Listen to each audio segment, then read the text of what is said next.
रउआ सबके परिणाम। ए भाई, अगर मुंह में पानी न आ जाए तो कहिए।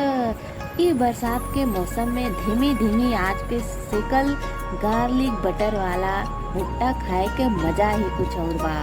ऊपर से मक्खन का मिठास और लहसुन का जबरदस्त टच, यही तो बा असली स्वाद।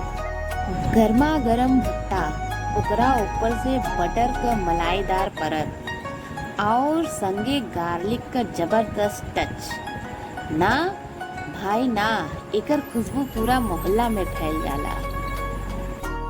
जब एगो कटा हुआ लहसुन और बटर भुट्टा के संगे मुंह में जाला ना, तब बतावा मुश्किल होगा कि कितना स्वाद मिलेला। यही तो असली स्वाद बा। पहले खाली नींबू नमक खात रहलीन, लेकिन एक बार ई गार्लिक बटर ट्राई करके देखी, भूले ही नहीं। तो अब की बार जब भुट्टा खाई तो ई स्टाइल जरूर अपनाई।